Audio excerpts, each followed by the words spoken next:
শহীদ রাষ্ট্রপতি জিয়া রহমানের নাম নিলে প্রতিদিন ব্যস্ত দৃষ্টি আমি বিশ্বাস করি। কারণ আসসালামু আলাইকুম, আমি আশরাফুল ইসলাম আমিন। স্বাগতম জানাচ্ছি নতুন আরো একটি ভিডিওতে। একটু মাত্র ধৈর্য ধরুন, তারপরে পাই টু পাই হিসাব করে এই ভিডিওর সম্পূর্ণ অংশ আপনাদেরকে দেখিয়ে দিব। সম্মানিত দর্শকরা, বেহেশত দোজকের মালিক আল্লাহ তাআলা, কিন্তু সেখানে আমরা যদি বলি যে আমি তোমাকে বেহেশত দিব বা অমুক ব্যক্তির কথা শোনো, সে তোমাকে বেহেশত দিব, মানে এটার চাইতে হাস্যকর কথা আমার মনে হচ্ছে আর কোনোটা হতে পারে না। দর্শক, আমরা গত কিছু বছর দেখে আসছি যে বিভিন্ন রকম কথাবার্তা নিয়ে, বিভিন্ন ইস্যু নিয়ে বিভিন্ন রকমের ট্রোলের শিকার হচ্ছে মানুষ। তো এবারও কি ঠিক এমনটাই হতে যাচ্ছে? আসুন দেখি গণমাধ্যম কি বলে, তার ভিডিওর সামান্য অংশ আপনাদেরকে দেখাই।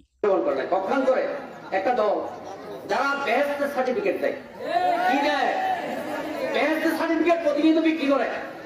দেখবেন যে এখন প্রতি পাড়ায় পাড়ায় কিছু হুজুরেরা আসে, আয়োজন করে এখানে বেহেশত সার্টিফিকেট দেয়। তো এই বেহেশত সার্টিফিকেট দেওয়ার থেকে আমরা একটু সাবধান হতে হবে। শহীদ রাষ্ট্রপতি জিয়া রহমানের নাম নিলে প্রতিদিন ব্যস্ত দৃষ্টি আমি বিশ্বাস করি।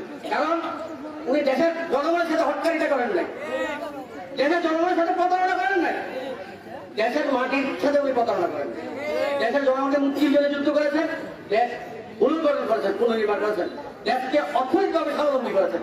সুতরাং ওনার নাম যোগলে বরং ব্যস্ত যেতে পারে। আর যারা ব্যস্তের সার্টিফিকেট দেয় এদের থেকে একটু সাবধান থাকবেন। আমরা সবাই মুসলমান পাঁচ নামাজ পড়া করি, কিন্তু এদেরকে ভোট দিলেও নাকি আমরা ব্যস্ত দিচ্ছি দেবে, এদেরকে ভোট দিতে হবে, তাহলে ব্যস্ত দিচ্ছি। সুতরাং এই ব্যস্তিদের থেকে একটু নিজেদেরকে সাবধান রাখবেন। আচ্ছা, নিশ্চয়ই তার ভিডিওর সামান্যতম কিছু অংশ আপনারা দেখলেন। তো দিন শেষে তাদের এই যে কথাবার্তা, এসব কথাবার্তাগুলো শুনে আপনাদের কাছে বিষয়টা কেমন মনে হয়েছে? তো সম্মানিত ভাইরা, এ হচ্ছে টোটাল বিষয়। তো আজকের ভিডিওটি এখানে শেষ করতে চাই। দেখা হবে নতুন অন্য কোনো ভিডিওতে। সবাই ভালো থাকবেন। আসসালামু আলাইকুম ওয়া রাহমাতুল্লাহি ওয়া বারাকাতুহু।